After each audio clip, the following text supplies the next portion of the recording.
Welcome to AgriSpark Ghana. When you hear agriculture, do you get excited? Are you excited as a youth? Do you want the youth to be excited and pick up agriculture?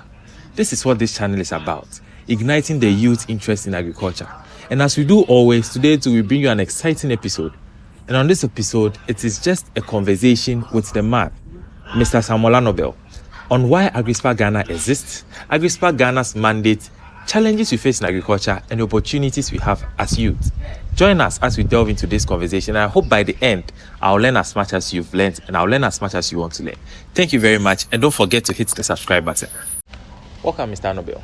Thank you, Isaac. How are you doing? I'm doing very well. Right. It's been a long while since we met. All good? Sure. How are the wife and kids?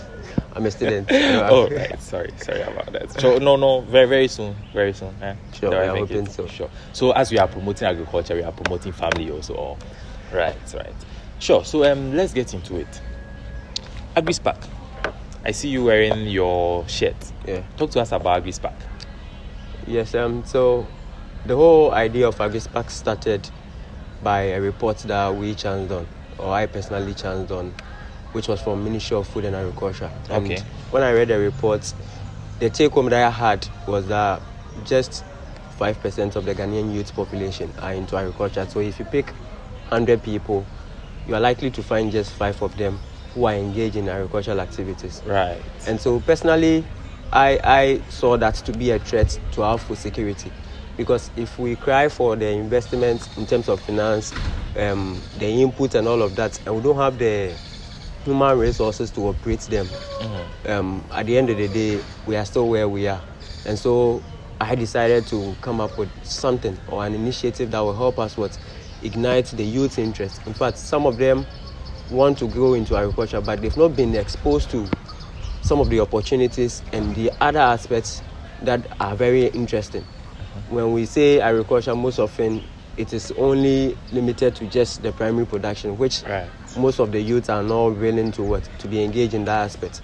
And so we started AgriSpark Ghana as an initiative to ignite the youth interest, spark their interest, improve on their understanding, and then see them coming into agriculture. So basically that's what AgriSpark Ghana is. That sounds like a nice and a noble mission. Thank you. You mentioned threats to food security, but first of all, let's touch on a number. 5% of the youth in agriculture, that is some scary numbers. Yeah. You know, as our elders are fading, we are the ones that are expected to grow and then fill those positions. Exactly. And if 5% is a percentage of people that are looking to feed us, threat to our food security. Let's look at Ghana and the current state of our agriculture. You mentioned this number, but let's pick the youth and then take them aside, right? And then let's look at our current state right now. How do you see the current state of agriculture in the country? Yes, current state of agriculture in Ghana currently, I think there has been a lot of traction compared to the previous years. Okay. Looking at the new initiatives that are coming up from the government, from other NGOs and all of that are quite interesting. However, it is all centered around the youth. They are not so much interested. Okay. And so you would have to persuade them. And personally, I think, just like I earlier mentioned, because they've not really been exposed to some of the interesting things in the space. And so currently, I would say, looking at the number, which is the 5%, I would say we still need to do more. And so the current state is not so much interesting that we can solely rely on and say, oh, we are there. We are not there. Looking at the food prices, it's all because we are not getting the people to do what is supposed to be done, especially the youth. Right. So I would say the current state of agriculture is not so much interesting, as we want it to be. Great. So we are looking this from the lens of the youth. Yeah. Right. We are making the youth our target. So don't get us wrong. We love agriculture, but this one is for our youth. So you, the youth watching, you have a lot to learn from us. Right. Talking about our youth and the interest, let's look at the challenges. What are some of the challenges that potentially the youth will face if they begin to get involved in agriculture, or the few that are involved in agriculture, the challenges they face? And then we'll link that to opportunities, and then what other youth can come in and then get from all of that. Yes, the challenges. I think the few that are into agriculture are not motivated enough. Because if you take 100 people and just 5%, and as we all say, agriculture is the backbone of the country. And so if just 5% are into it and they are not motivated enough, I think there is no way you are going to attract other people to also join. And again, there is some form of misconception. And so if you tell somebody that you are doing agric, the next thing is, say, you get it, are you going to weed? And so all those things are challenges that the few ones that are into the system faces, and that alone doesn't even spark the interest of the others. Right. You get it. Right. These are some of the challenges, and I don't want us to go extensively because we are focusing so much on the youth for now. Right. Yes, acquiring some resources and all of that are quite challenging. You get it. But just as I said, there has been systems put in place by NGOs and then the government that we are trying to gain some traction from the previous years. Great. And so far so good, but there are a lot of things that we need to work on. Great. So there is a misconception, right? Yeah. That makes agriculture not that attractive for the youth to get, and yes. that is one of the main challenges. Very a challenge. Yes. Thinking about it, why would you do something that doesn't make you interesting? And do you know the funny thing? Back in schools, I'm sure most of us have experienced that. Back in school, from primary, JHS, depending on where you went to school, when you do something wrong and you are being punished, the next thing is to give you a calash to go and weed a portion of land. Right. And this is the case where agriculture is being associated with what? Just the calash and hoe, or limited to just the calash and hoe.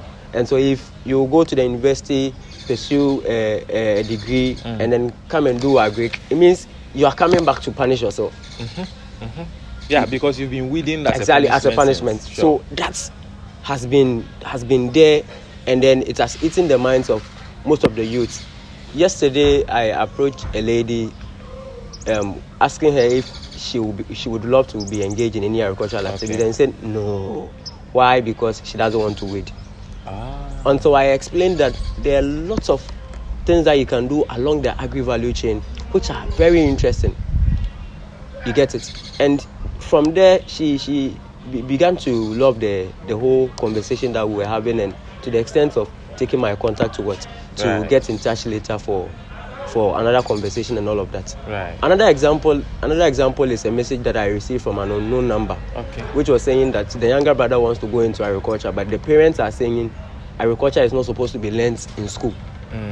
Because we all know cutlass, you don't have to go to school for 4 years to learn how to hold the cutlass. Yes, it doesn't make sense. Right. You get it? So that's alone is something that is discouraging most of the youths from going. But if we can expose them to the use of technology, use of AI, the commercial farms that we have around, to also have a feel of the industry and all of that, I think we'll be able to attract a lot of youths in the industry. So it is about doing it in a way that when somebody is getting into it, the person feels like, no, I'm not doing this something that people don't respect, but I am doing something that is respected in a society. Exactly. That is beautiful. I can't wait to realize the day that this happens and we embrace agriculture like we embrace the other industries. Exactly. That is very, very nice. Right. So we've talked about these challenges, right? And very fair enough, we've not been delving deep into the operational challenges and all of that in the industry, right? But I want us to now zoom out and focus on opportunities. Sure. What are some of the opportunities that the youth can realize, both economical and social opportunities in agriculture, that would, in your view, get their interest spiked in agriculture? Right. Thank you, Isaac. I call agriculture a motherboard, simply because it is very possible to integrate all the academic disciplines in agriculture. And when you pick agriculture, I would say agriculture is arts, agriculture is business, and it is a science. Right. And so whether you are doing a science program or you are pursuing a science course, being it business or arts, you still have a space within the agri-values chain to fuse what you are doing. And so this is an opportunity for all the youths, regardless of the program that you are pursuing. Aside that, there are new inventions like the AI, the drones, and all of that were being used in other fields. But now agriculture has embraced it and it is being used. So whether you want to go into piloting or drone piloting, there is a way you can use the experience you have in the drone piloting in the agriculture sector. So regardless of all the expertise that you have, okay, it is not limited to just that, but you can bring it into. So these are some of the opportunities that I see in the agriculture space that the youth can leverage.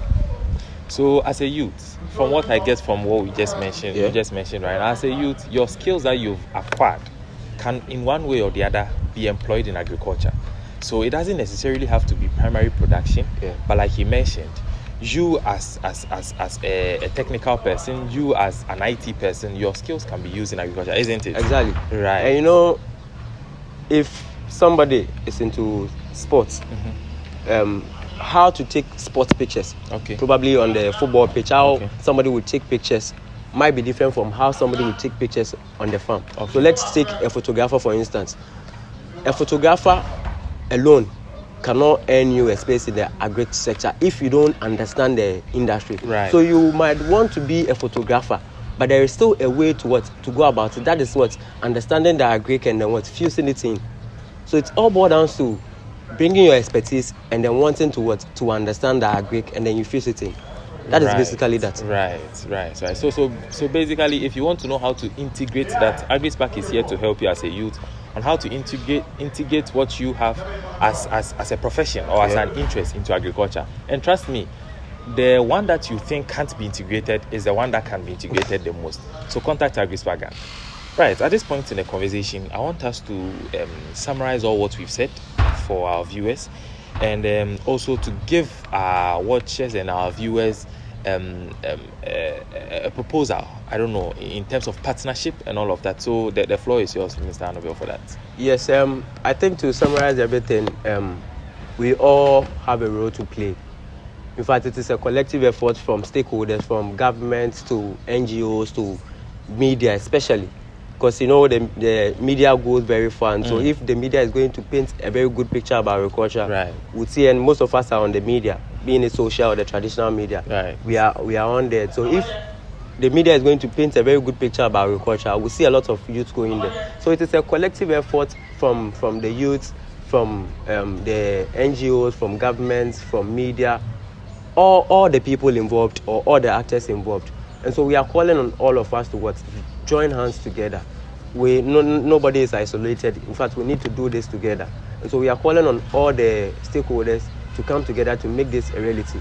If I have encountered some people that find it very difficult to even secure internship opportunities in the agri firm. And so this alone will discourage somebody. So if industries are going to open up to offer internship and training to some of these students during vacations, they'll explore a lot. Myself, I didn't have the opportunity to have a personal engagement with a drone. But through internship, I had the opportunity to work with a company, Pharma Global, and then they use drones on their field, and that's how come. So that alone sparked my interest, and I was like, oh, so these are some of the interesting things that we have in agri. I'm sure if we are going to have a lot of industries opening up to accept students on internship and all of that, they are going to be ignited, and from there we'll see a lot of youth going there. So we are pleading on all the stakeholders to join hands for us to do this together. This is very, very beautiful. Thank you very, very, very much. And I think we've all gotten a lot. Personally, I've made some notes here as a take home that I'm going to use as a youth, right, on transferring my skills to agriculture. And I believe that you viewers too, you've learned a lot, and then we are going to see a positive shift. Maybe not immediately, but sometime in the future, we are going to see a positive shift. And then we are really looking forward to the day that agriculture will be embraced. Mr. Samuel Annabelle of AgriSpark, thank you very much for joining us. Thank you so much for having me. All right. Viewers, I enjoyed this conversation. I hope you did also. If you want to enjoy conversations like this in the agri space, AgriSpark is the place to be. You can follow us on all socials, AgriSpark Ghana. On YouTube, AgriSpark Ghana, and all the other social, X, Instagram, and everywhere. Trust me, we need agriculture. You know we do. So pick up agriculture and let's explore.